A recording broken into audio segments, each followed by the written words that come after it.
Hey, so welcome again to another week with Lawn Care with Daryl. Here we are in the shed, and this week we're back on with the Project Lawn. We're on schedule, staying on schedule, and this week we're going to review about scalping, power raking, and cleaning the lawn.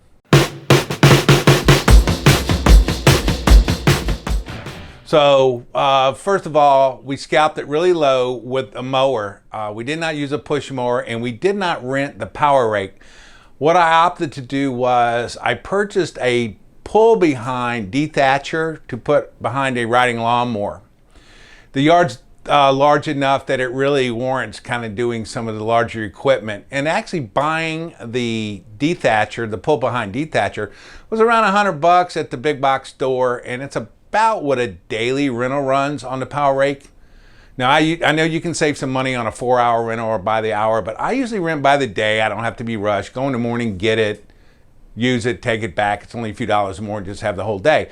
So I was able to attach it behind the riding lawnmower, which made the work go a lot easier. We also, after pulling it, we went over it multiple times, which was really an advantage having the pull behind rather than a push type system, the rental power rake. Then we raked it up and wheelbarrowed it off into the back part of the lot where we can dispose of stuff. We didn't have to haul it away. We're lucky with that. We didn't mention that we might have to do a third app of the herbicide, but fortunately we did not. We only had to do the 2 sprays that we'd already done, and it was ready to be, scalped and dragged off, cleaned, and power raked, and that's what we accomplished this week. We really had good success with that. So let's go over to the Project Lawn and show you how all that turned out and show you the equipment that we used.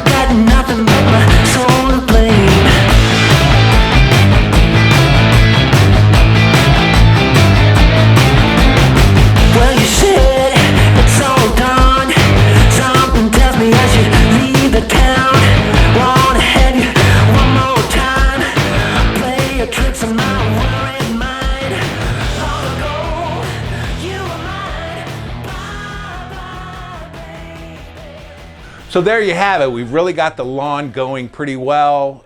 We got the old dead vegetation out of the way, and we're ready to move on to the next step, which is going to be amending the soil. So next time we're around, you're going to see the application of the lime and the humic DG to kind of get that going on the soil and preparation for the seeding weekend that will be coming up in a few weeks. So just remember to subscribe. If you haven't subscribed, hit the bell to be reminded of the new content when it's added, and be sure to share the channel with your friends. Thanks again for joining us.